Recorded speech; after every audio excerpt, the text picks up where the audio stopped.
From the post-millennial DNI, Tulsi Gabbard refers Obama to DOJ to investigate criminal implications of revelations on the Russia collusion hoax. Earlier today, Tulsi Gabbard released documents showing that an assessment had been made that Obama knowingly ordered Brennan to release information that they knew to be bogus in an effort to smear Donald Trump. According to this report, actually, let me just pull this straight up so you can see it. We've got this document here, September 18th, 2020, with a couple interesting pages. Notably, on page 3, they make a few points. Let's pull this one up. They say this. So let me just summarize instead of reading through everything. The credibility of their underlying sources was called into question. The accusation that Russia was trying to help Trump win was based off of a sentence fragment. I kid you not. It never explicitly stated that Putin wanted Trump to win. It made references to Hillary Clinton's ill health. And from that, they made assumptions. Now, what ends up happening is they go through this. Members of the intelligence community are all basically putting their hands up being like, this doesn't mean anything. This is not remarkable. This is highly dubious, and we can't include this in any kind of real report. Which brings us to the final page, which is where it gets interesting. On the final page, it reads, acting on President Obama's orders, DCIA Brennan directed a full review and publication of raw human intelligence source information that had been collected before the election.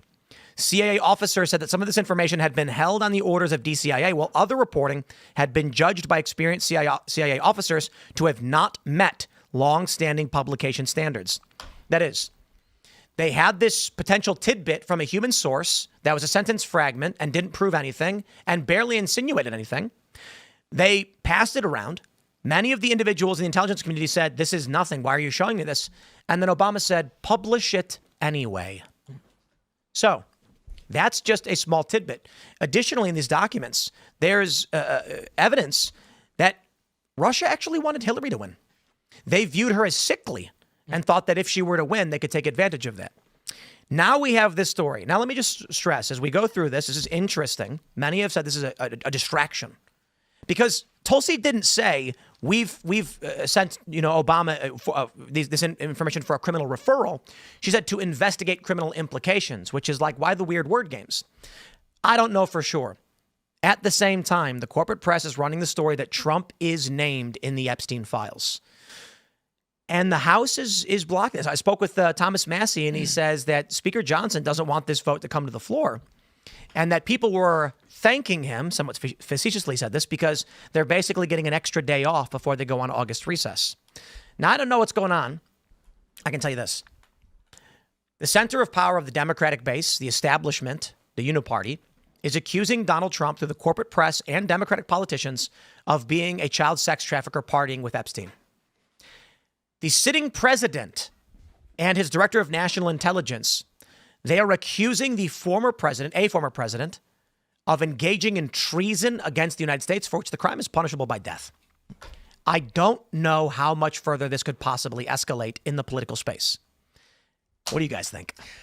It's not even like it feels like it's about escalating. It's like the news is always so dire all the time that, you know, the joke is nothing ever happens, but it's actually nothing ever changes. And it's that people are desensitized to these types of over the top and sensationalist headlines where even if all of this is true, people have just been bogged down by so much information that they don't know how to take it anymore. The people who have made up their minds about these people made them up long ago. I don't buy that anybody here that thinks that Trump is a pedophile didn't already believe that there was something, unfixable about him beforehand. They already believe that. The people that are hearing that Obama is a treasonous person already believed that Barack Obama ruined this country years ago. Whatever your opinion is, you're not swaying anybody to a different side on these issues. It's just more bluster for various news outlets to make money.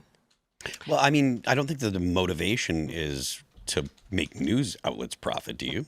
I think I'm saying that none of the people that are looking at this now are going to make anything out of this that's new. The only thing that's really going to be gained here is news outlets are going to make money by printing stuff about this. Nothing's going to change. Do you think that there's any substance to any of this? To the Barack Obama one, I have no idea. Obviously, if I haven't read through that document, but as for the Trump one, I don't know. I don't know for all of this stuff. I just know that most of the people that are going to consume this media have already made up their mind about these things. I saw people talking about it in the comment section. They said, look, I'm sick of Trump in the news. I'm sick of this, and that. But it doesn't matter. Like, if they have that opinion, they had that opinion before. The crazy thing is, on your point, we have been sitting here for years talking about one group of criminals or another, and the only thing that actually happened is Trump got arrested on felony charges in New York.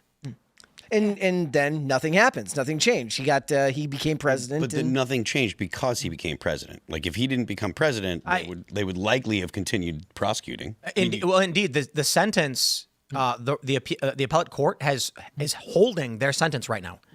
So when he's off, makes no sense. His office, he can be prosecuted further. Not prosecuted, theoretically. Yeah. When Trump leaves office, the appellate court can then take the gavel and go guilty. And so they're just sitting on this, and it's been September. It's been almost a year. Yeah. They've been sitting on this ruling. They haven't issued it, and people are like, "What are you doing?" You know what it is. I'll say, the court is in New York. Mm-hmm. These judges are probably saying, if we side with Trump, the state will destroy us. Yeah. If we side with the state, Trump will destroy us. Let's do nothing. Yeah, absolutely. They are going to sit on it. And, to your point, people are in their silos. They're where they're not going to move. I don't, and they're also exhausted. Yeah. People are so exhausted about everything that's thrown at them every day. And the level of trust in my profession could not get any lower. I mean, I think it's -0. And by the way, that's on all sides of the aisle. That's not just Republicans. I think Republicans, conservatives, libertarians tend to trust the press less than Democrats. But even Democrats have felt the implication of the press not being honest with them about Biden, right? And about his health and about his capabilities. So I think that, to your point, a lot of people are looking at these stories and saying, well, the press is going to get a lot of clicks. They're going to get a lot of money from this, and it's not going to move the needle.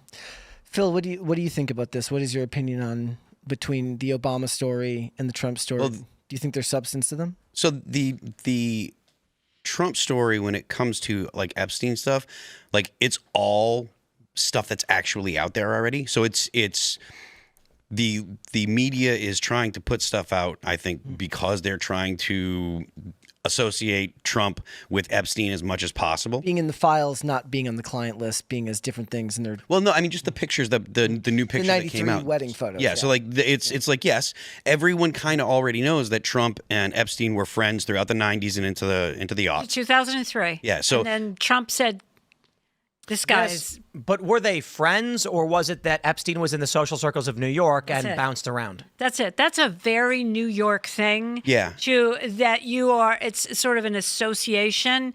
You show up in events and no one's going to turn you down because they know they've seen you somewhere and you've been to something. I mean, he could have been a wedding crasher for all we know, right? I mean, but the point. Did you guys see I'm sorry. Did you see the photos of Howard Stern with Epstein?